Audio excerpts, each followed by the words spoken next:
Bismillah dal leen ak jàmm ñu dikk ak yéen ci li gën a fës ci yéenekaay yi Enquête Quotidien la ñu koy dooree mi xëy di wax nag ci benn usine boo xamante ne nii ñu ngi ko def ca Joal Fadiouth muy wol jën di wuyoo ci turu Omega Fishing ñu ne nag boobu lépp usine daal jafe-jafe yu métti lay indil askanu Joal Fadiouth ndax nag saxaar su bon sa nga xam ti moom lay génne askan wa di ko nooyi mu di leen indil ay jafe-jafe ba tax na nag am na kuréel goo xamante daal dinañuy juddu ca dëkk ba la nga xam te bëgg nañu ko daal mooy ñu daal di jëlee boobu lépp usine ci biir Joal Fadiouth ndax nag sonal na askan ba nga xam te ñoom ñoo fa nekk jamono jëlee journal bi di Enquête Quotidien tamit xëy na waxaat ci li nga xam te moo ñeel coowal politique ak pëccëxoo ba nga xam te ni am na ci biir assemblée nationale mu ne nag lu ñeel wàllum déclaration de politique générale bopp ilimaani jëruñ ji ki nga xam te moo di njiitu réew mi Bassirou Diomaye Diakhar Faye daal dina jàpp fukki fan ak ñett ci weeru sàttumbar 2024 noonee la ko journal bi daal di xamle Le Soleil yéenekaay xëy na dikkaat ci ñeenteelu édition bu bëccëg bi ñu jagleel wàllu set setal ci biir réewum Sénégal ak lu ñeel wàllum sensibilisation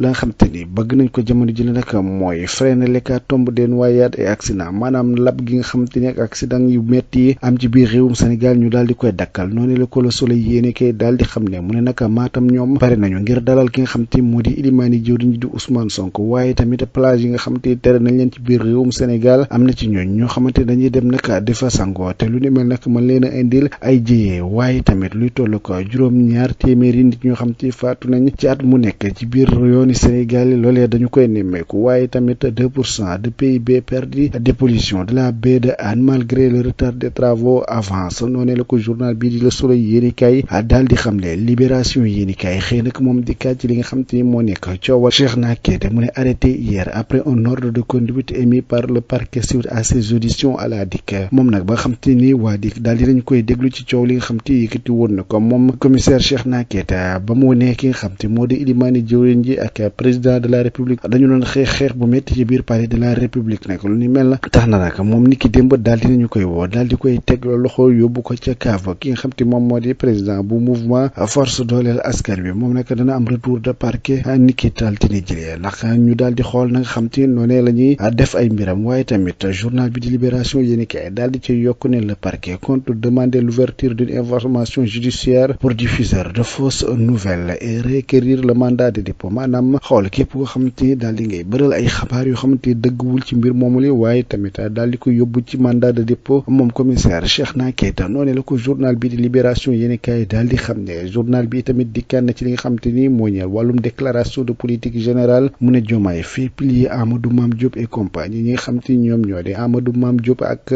député Benno Bokk Yaakaar yi nga xam te jàppoon nañu seen date ni fukki fan ak benn ci weeru sàttumbar la ñu nar a dalal ki nga xam te moom moo di ilimaani jëwriñ ji Ousmane Sonko ngir mu def lii di déclaration de politique générale ki nga xam te moo di njiitu réew mi Bassirou Diomaye Diakhar Faye nag ñoom bàyyiwu leen ci wañ na seen loxo ne leen moom nag mooy jàpp date te ni nga xam te moom moo di fukki fan ak ñett ci weeru sàttumbar mooy date ba nga xam te jàpp na ko noonu la ko Libération yéenekaay daal di xam ne journal bi tamit xëy di wax ci Ousmane Sy Ndiaye directeur exécutif bu UNACOIS Jàppo mu ni une pénurie d'oignons risque de se poser, tous les stocks sont terminés maanaam loo xamante ñeen ñàkkum soble ci biir réewum Sénégal mën na sonal askan bi ndax lépp loo xamante dencoon nañ ko ci soble ci biir réew mi fi mu tollee nii jeex na noonu la ko Libération yéenekaay daal di xam ne journal bi dañu nag ki nga xam te ni moom moo di Mor Talla Gueye ñu gën ko xam ci nit dafa mu nekk nouveau PCA bu FEDIC moom tàmbali na ab liggéeyam tekki na ay kàddu jagleel ko ñi nga xam te ne ni ñoo di askanu Sénégal mu ne j'appelle à une solidarité tant dans l'action que dans les idées ñëpp booloo doon benn daal di liggéey noonu la ko xamle Direct News nañu fii yéene de Cheikh Saliou Mbacké rappelé à Dieu le 28 août 2024 ki nga xamante ni moom moo di doom Serigne Saliou Mbacké bi nga xam te wuy ji na boroomam ni ki ñaar fukki fan ak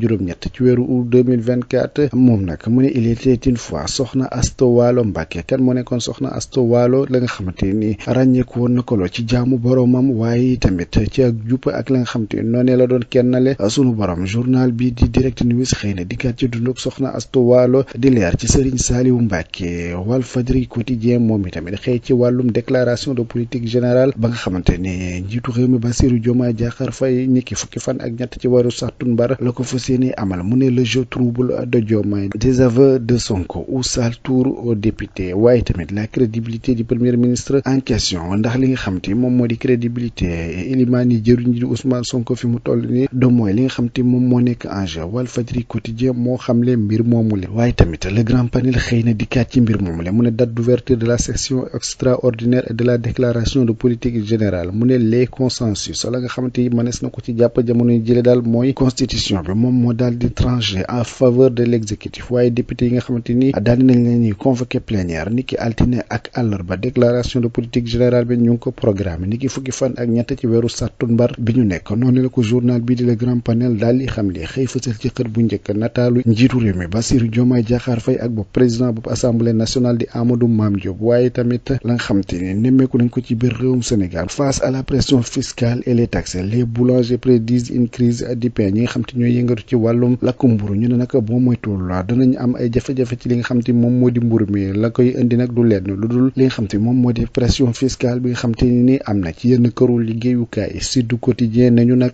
bras de fer autour de la date de la déclaration de politique générale mu nekk ki nga xam te moom moo di njiitu réew mi Bassirou Diomaye Diakhar Faye daal dinay siffler fin de la récréation ndax nag moom njiitu réew mi nag la nga xam te jàpp na ko jamono yi de mooy fukki fan ak ñett ci weeru sàttumbar la ñu nar a dalal ki nga xam te moom moo di ilimaani jëriñ ji Ousmane Sonko foofee ca assemblée nationale mu ne l'assemblée nationale prend acte ñi nga xam te ñoom ñoo di député yi nag ñoom nee nañu danañu jëfe li nga xam te ni moom moo nekk dogalu po njiitu réew mi Bassirou Diomaye Diakhar Faye Les Échos yéenikaay xëy di kat ci mbir moom mu ne ñu déclaration de politique générale le 13 septembre fukki fan ak ñett ci weeru sàttumbar Diomaye tord le bras aux députés daal dina woñ loxo ñi nga xam te ni ñoom ñoo di député waaye tamit mu daal di ci yokk ne ndax nag loolu mel ndax dina mujj am déet ndax ki nga xam te moo di Ousmane Sonko dana dem janoo ak woy député yi am déet ndax laata ñu fay àgg duñu daal di tas li nga xam te ni moom moo di assemblée nationale déclaration de politique générale du premier ministre teral 24 nañu la date du 13 septembre 2024 finalement retenue noonu la ko journal bi di xam ne l'observateur yéenekaay moom itamit nañu date de la déclaration de politique générale mu neñu nag les péripéties du choix de Diomaye interview du ministre Yankhoba Diémé qui retrace les étapes qui ont conduit à la date du 13 septembre ministre bi nga xam te moom moo di Yankhoba Diémé wax naa ana lan moo tax ki nga xam te moo di njiitu réew mi Bassirou Diomaye Diakhar Faye tànn date boobee nga xam te moom moo di fukki fan ak ñett ci weeru sàttumbar waaye tamit courrier boobu chef de l'état bi nga xamante ni nekk daanaka moom mooy daal di recadrer li nga xam te moom moo di assemblée nationale l'observateur yéenikaay dikkaat na ci waaye tamit lan moo nar a xew ginnaaw boo xamante ni def nañ déclaration de politique générale ba pare ak la nga xam te moom la ñuy woowe la longue et laborieuse marche vers le face à face entre Sonko et les députés janoo Ousmane Sonko ak ñi nga xam te ñoom ñoo di député yi loolu lépp journal bi di l'observateur yéenikaay dikkaat na ci ca na mu gën a yaatoo l'indépendant yéenikaay moom itamit nañu déclaration de politique générale l'assemblée nationale se plie wañ nañ seen loxo daltu nañ gannaaw ca la nga xam te moo nekkoon seen bëgg-bëgg gannaaw ba nga xamante ni ñoom waa assemblée nationale daal dañu waxoon ni ñoom danañu fas yéene dalal ki nga xam te moom moo di ilimaani jëwriñ ñi ni ko fukki fan ak benn ci weeru sàttumbar wañ nañ seen loxo ba ñu daltu gannaaw l'indépendant yéenikaay moo ko xam ne journal bi tamit nañu ki nga xam te moo di ilimaani jëwriñ ji Ousmane Sonko daal dina dem ca dëkk bu sell ba de ca Touba Mbacké ngir nag jaale ji soxna Asta Walo Mbacké mi xam te ni wuy na boromam ki nga xam te moo ko dala mooy di Serigne Cheikh Saliou di leer ci Serigne Saliou Mbacké noonu la ko l'indépendant yéenikaay xamle journal bi di le Dakar waay yéenikaay moom itamit xëy ne di kat wax ci li nga xam te moom moo di déclaration de politique générale bi ñu fas yéene amal ni ki fukki fan ak ñett ci weeru sàttumbar mu ne nag le bonhomme suprême